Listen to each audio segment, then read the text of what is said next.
information আছিল তো আমি দিছপুৰ থানা আৰু বশিষ্ঠ থানা জইনলি এটা অপাৰেশ্যন কৰিলোঁ বেলতৰা যেহেতু দুটা জুৰিডিকশ্যনতে পৰে বেলতৰা বজাৰ তাৰপৰা বশিষ্ঠ থানা আৰু দিছপুৰ থানা আমি জইনলি এটা অপাৰেশ্যন কৰিলোঁ আমি আমাৰ এটা কমপ্লেইন আছে আমি এটা ইনফৰমেশ্যন পাইছিলোঁ যে ইয়াতে মানে যিটো নিৰ্ধাৰিত মানে হ'ব লাগে তাতকৈ বেছি লয় তো সেই হিচাপে আমি পালোঁ 5জন মানুহ পালোঁ 5জন মানুহ আপোনালোকৰ নাম ডিটেইলছ আমি দি দিম আৰু টকা পাইছোঁ কিছুমান ৰিচিপ্ট পাইছোঁ যিবিলাক আমি মানে অলপ আণ্ডাৰ প্ৰচেছত আছে সন্দেহত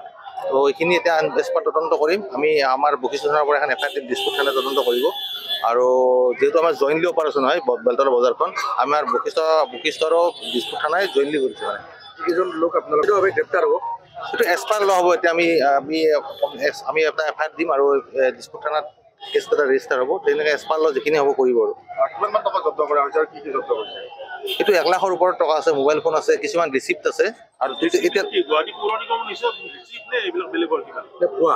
এইটো ভুৱা বুলি এতিয়া আমি ক'ব নোৱাৰিম আমি আণ্ডাৰ প্ৰচেছত আছোঁ আৰু আমি সেইখিনি স্কেনিঙত আছোঁ আমি অলপ টেম্পাৰ্ড পাইছোঁ এইটোকে চাই আছোঁ আৰু ইয়াতে 5জন মানুহ এতিয়ালৈকে পোৱা হৈছে আপুনি নামকেইটা লৈ লওক সনাতন বৰ্মন একজন হ'ল বিৰাজ দাস তপন ডেকা নয়নজ্যোতি দাস আৰু আনিছ মেছ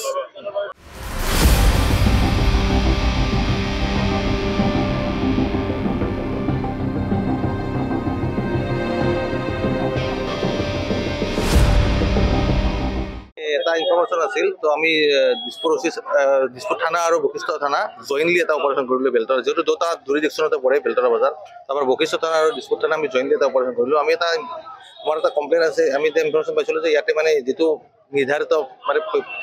হ'ব লাগে তাতকৈ বেছি লয় তো সেই হিচাপে আমি পালোঁ 5জন মানুহ পালোঁ 5জন মানুহ আপোনালোকৰ নাম ডিটেইলছ আমি দি দিম আৰু টকা পাইছোঁ কিছুমান ৰিচিপ্ট পাইছোঁ যিবিলাক আমি মানে অলপ আণ্ডাৰ প্ৰচেছত আছে সন্দেহত তো এইখিনি এতিয়া এক্সপাৰ্ট তদন্ত কৰিম আমি আমাৰ বশিষ্ঠ থানাৰ পৰা এখন এফআইআৰ দিছপুৰ থানাত তদন্ত কৰিব আৰু যিহেতু আমাৰ জইনলি অপাৰেশ্যন হয় বেলতৰা বজাৰখন আমাৰ বশিষ্ঠৰো দিছপুৰ থানাই জইনলি কৰিছে মানে যিকেইজন লোক আপোনালোকে গ্ৰেপ্তাৰ হ'ব এইটো এক্সপাৰ্ট লোৱা হ'ব এতিয়া আমি এটা এফআইআৰ দিম আৰু দিছপুৰ থানাত কেছ এটা ৰেজিষ্টাৰ হ'ব তেনেকৈ এক্সপাৰ্ট লোৱা যিখিনি হ'ব কৰিব আৰু কিমানমান টকা জব্দ কৰা হৈছে আৰু কি কি জব্দ কৰিছে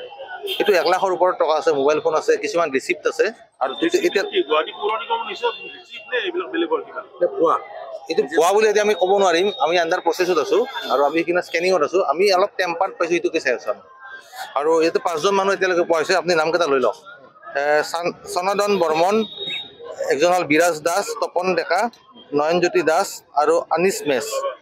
যিকোনো খবৰৰ বাবে যোগাযোগ কৰক 7099017330 লগতে 7099017110 নম্বৰত